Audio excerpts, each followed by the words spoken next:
Today I'm with Greg Jemmeson from Jemmeson Fisher, Solicitor and Accountants. Hello, Greg. Hi, Brian. Well, our subject today is effective cause of sale, and we're getting a bit of inquiry about this at the moment. How does that work? Okay, it's a very interesting and a grey area. Okay, effective cause, there is no set formula. It's the courts have said each single instance will be determined on its own facts, taking into account all of the actions of the agent. And what the courts look at is that they know the agent might not be the sole factor in a sale. It may be some negotiations between the respective solicitors, it may be comments from bankers, it may be accountants involved. So there are a number of parties that can be involved in what is the final outcome of a sale. The normal question we would have when they ring in would be, I've just signed up an exclusive agency and they're with another agent prior, and one of the buyers from the other agent has come through and they're wanting to buy now. It's a very typical one. And what everybody looks at is says, well, the second agent has an exclusive agency agreement, so therefore they are 100% entitled to their commission. Now that's the general thinking because they've sold it to that person who has been introduced to the property. The real test is, what did the first agent do? If they had an open house, 100 people came through, they just took this prospective buyer's name, never followed them up, didn't provide contracts, didn't do anything, it's very hard to say they were the effective cause. The buyer made an offer. Makes an offer, they worked closely with them, they had a number of offers. No, just one. Just one, and the vendor rejected it for whatever reason. As long as the first agent can show they continued to try and work with that buyer never lost interest in the property, they were always going to buy, it's just what price it was going to finish at.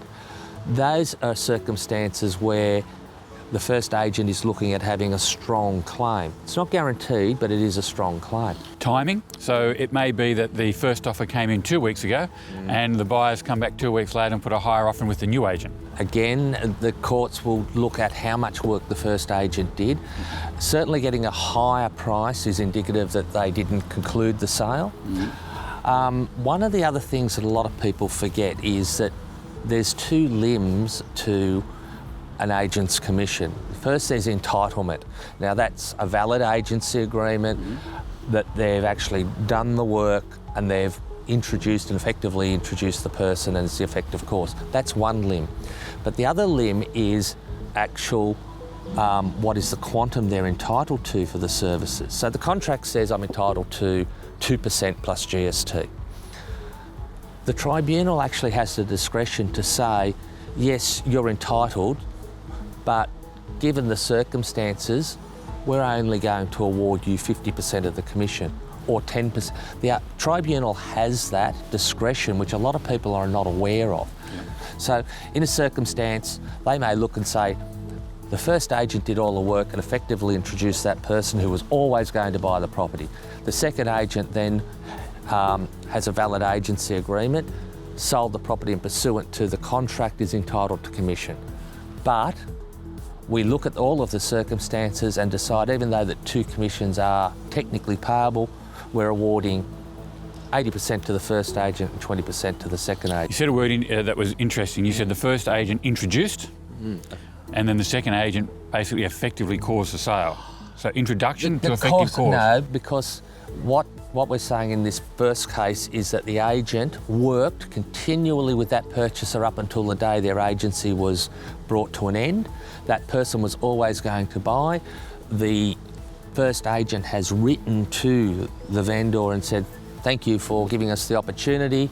We remind you that we introduced Mr. Smith to the property. He is still interested and he is going to buy the property. Once the price is concluded, we would ask that you exclude them from any future agency agreement. Now, of course, vendors aren't necessarily aware of that they need to exclude people. That first agent, by doing that, sets themselves up for a stronger potential claim to show they were the effective cause, and they're being realistic. They're saying only Mr. Smith, not the other 99 people who looked at the property. Mr. Smith is the person we've effectively introduced. So let's go to the flip side of that, and you being the conveyancing lawyer. In the contract it mentions that the purchaser warrants they haven't been introduced to the property by another agent.